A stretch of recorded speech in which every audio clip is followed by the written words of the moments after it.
Assalamualaikum warahmatullahi wabarakatuh. Bismillahirrahmanirrahim.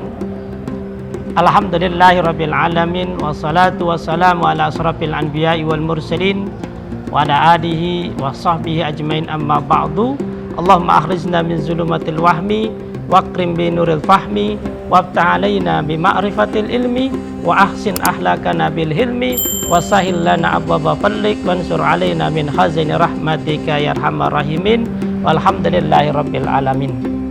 Pemirsa kaum muslimin wal muslimat rahimakumullah, santriwan santriwati SMP Dharma Pertiwi yang Bapak banggakan, alhamdulillah pada kesempatan kali ini kita masih dipertemukan di bulan Ramadan, di bulan yang penuh berkah suci ini.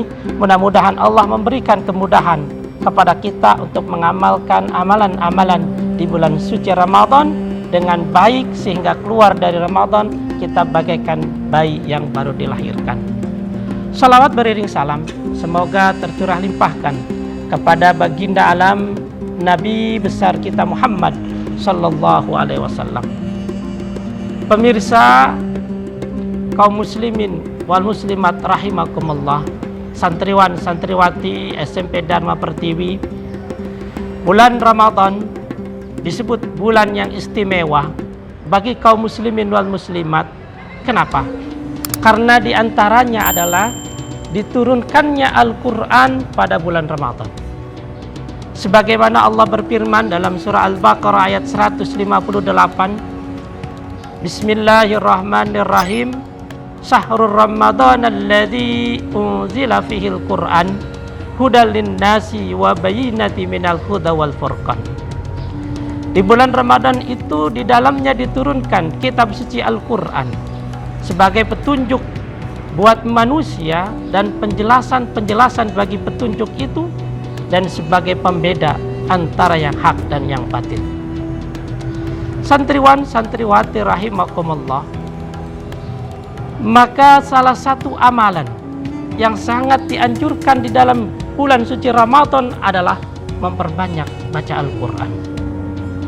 Kalau di luar Ramadan, satu huruf dibalas dengan satu kebaikan, satu kebaikan dibalas dengan 10 pahala.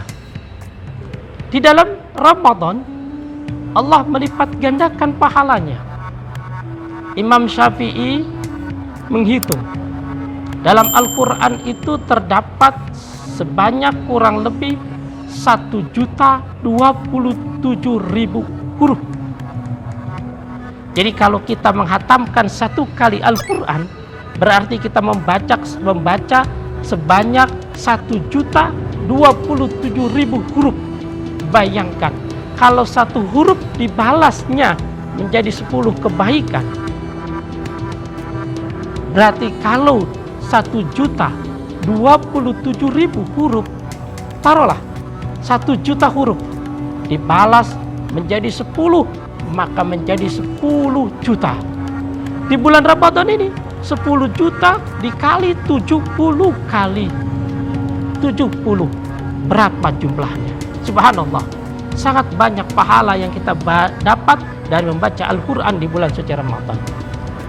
Santriwan santriwati SMP Dharma Pertiwi rahimakumullah, dalam satu penelitian di Amerika mengatakan bahwa ternyata orang yang dawam istiqomah membaca Al-Quran setiap maghrib, setiap habis maghrib dan subuh, ternyata bisa mencerdaskan otak 80%. Jadi orang yang sering membaca Al-Quran istiqomah setiap habis maghrib, setiap habis subuh, meskipun hanya 2 ayat, 3 ayat, tapi istiqomah, maka daya tangkap otaknya akan meningkat menjadi 80%. Dan ini sudah terbukti secara ilmiah, dibuktikan oleh para peneliti di Amerika Serikat. Bahkan dalam hadisnya pun dikatakan, barang siapa yang ingin menambah daya tangkap otaknya, maka salah satunya adalah dengan memperbanyak baca Al-Quran.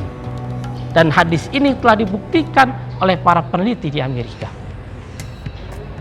Bahkan tidak hanya bisa mempercerdas otak, bisa menenangkan jiwa. Siapa orang yang bisa membaca istiqamah Al-Quran setiap hari, maka bisa menenangkan jiwanya, menguatkan imunnya, maka bisa menghilangkan berbagai macam penyakit 99%. Subhanallah. Berarti siapa saja orang muslim yang baca Al-Quran setiap hari, maka dirinya akan kuat, sehat. Berbagai macam penyakit hilang 99%. Ini dibuktikan oleh para peneliti Amerika.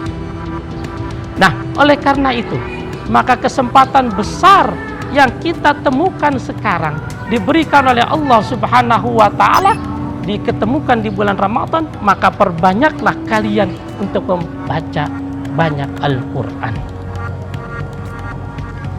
Dalam satu keterangan juga dikatakan bahwa Al-Quran bisa memberikan syafaat kepada orang yang membacanya di dalam kuburan. Barang siapa yang menjadikan Al-Quran sebagai imam, maka dia dituntun masuk ke dalam surga. Tapi barang siapa yang menjadikan Al-Quran itu makmum alias tidak dibaca, maka Al-Quran akan mendorongnya ke dalam neraka. Na'udzubillah, summa na'udzubillah. Al-Quran juga ternyata bisa membawa orang menjadi hidup sejahtera. Ingat, anak-anakku, ada 5 sumber musibah yang ada pada orang Islam. Jadi ada 5 sumber bencana yang menyebabkan orang Islam itu menjadi sengsara. Apa 5 perkara itu? Yang pertama adalah meninggalkan sholat. Orang mukmin yang meninggalkan sholat itu hidupnya akan celaka, hidupnya akan susah, meskipun hanya 1 waktu. Maka jangan tinggalkan sholat 1 waktu pun. Bahkan amalan dalam kuburan, nanti yang pertama ditanya adalah sholat. Apabila sholatnya baik, maka seluruh amalnya dianggap baik. Tapi kalau seandainya sholatnya tidak baik, maka semua amalannya dianggap rusak. Yang kedua, yang menyebabkan musibah, bencana datang bagi orang muslim adalah jauh daripada Al-Quran. Orang mukmin yang jauh daripada Al-Quran, tidak membacanya, tidak mengamalkannya, maka sumber musibah yang kedua ini akan datang. Maka bacalah Al-Quran, pelajarilah Al-Quran. Khairukum man ta'allamal Quran wa 'allamahu. Orang yang paling baik di antara kalian adalah orang yang belajar dan yang mengajarkan Al-Quran. Subhanallah. Dan yang ketiga, sumber bencana bagi orang muslim adalah mendurhakakan orang tuanya. Banyak cerita tentang orang yang sukses tapi akhirnya hancur gara-gara dia mengkhianati atau menyakiti orang tuanya. Dan yang keempat adalah berteman dengan orang yang akhlaknya jelek, karena akhlak jelek itu menular. Berteman dengan tukang sate, kalian akan bau sate.